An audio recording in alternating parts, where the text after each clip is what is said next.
Shikoshin. It says James T. Campbell, a European American, is the writer of this book. Do you trust this account? Is unequivocal truth? Does the adage history is written by the victors have any implication here? Because there are many books written by a range of other scholars and historians who have a very different narrative presented, and one that coincidentally doesn't absolve the descendants of those who committed the worst human rights violations and abuses of all time. Okay. And I appreciate that. I appreciate that comment. And first off, I want to say is that I'm on the side of truth. I'm on the side of uh cross referencing truth. So I go into it with an open eye. And I realize just trying to look at history through that lens, what I start to notice is that there are a lot of mistruths in our community and in just American society. And so what this person had said was James T. Campbell is a European American. Yes, he's a European. Yes, he's a white man that has wrote this. And yes, it is very true that the people that conquer, the people who are on top, they write the truth. They write the history. They write what the people later on will read, because usually the people who have been conquered, they are absorbed or assimilated into the bigger culture now, and whatever they accomplish or whatever they were is now forgotten about. So I totally agree with that. This is the thing though. Am I going to say because the white man wrote this book, there is no truth in it? I'm not going to say that. Many black people believe they ancient Egyptians. And when black people were slaves in the plantations, Europeans were over there digging the Sphinx from under the ground with the help of Arabs. And so most of the Egyptian books are written by Europeans. Does is truth does truth only come for people who look like you? Now I understand scientific racism. I understand somebody trying to write something to make it look like they are great. But there are some good white people that are just doing a discipline, whether it be in history or archaeology. They're just doing what they love to do with no motive behind it. And so what you have to do is cross-reference truth. James T. Campbell, he brought that book out, but that's something that I already know.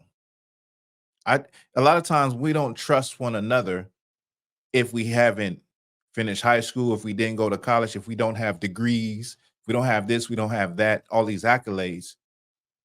And we look to people who have all these accolades as being the smartest and brightest people on particular subjects.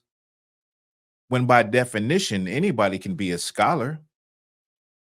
If you discipline yourself to study and learn and read, anybody can be a historian.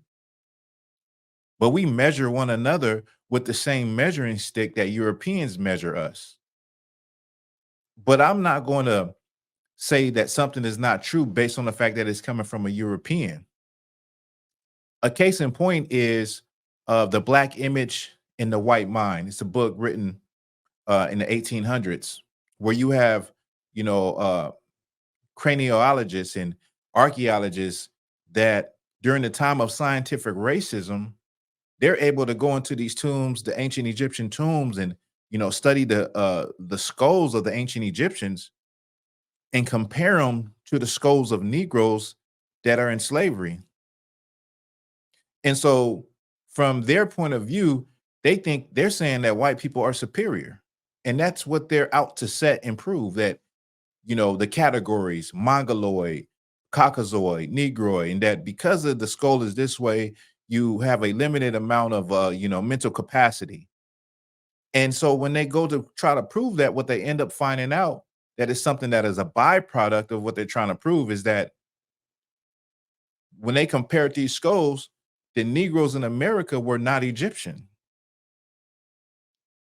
But they all along they thought that the Negroes in America was Egyptian, like we have the Egyptians enslaved, here in America on plantation. Well, the Negroes, they found out that the Negroes are not Egyptian, but they had been relegated to the same servile position in America as they were in ancient Egypt. So they found out that the Negroes that they had were the same Negroes that were the lower class in ancient Egypt, that were the workers, and later became the field hands in the what you call the slaves of ancient Egypt, or they call them hands, the hands, field hands. But that was a byproduct. They wasn't trying to prove that point, but it showed that all black people ain't the same. And that's something I've been knowing.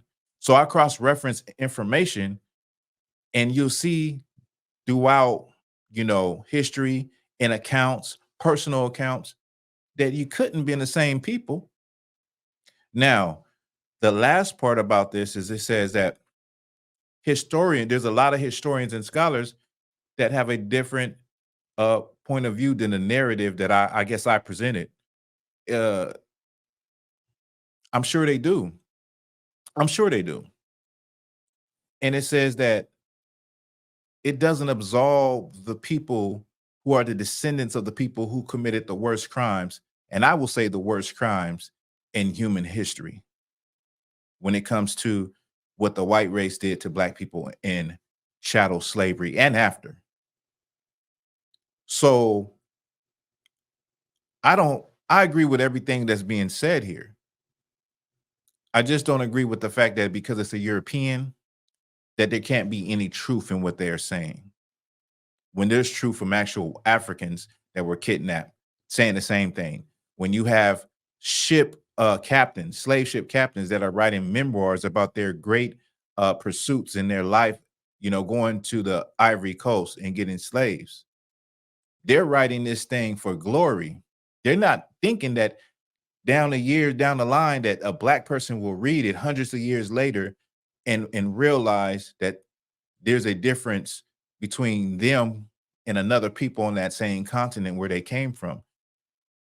We've been educated to think that we're all the same. And I don't think this comment was saying anything against what I'm saying, just saying that I'm not trying to that video wasn't a point. The point I'm making about Africans selling other people, and in my opinion, God's chosen people, the Israelites.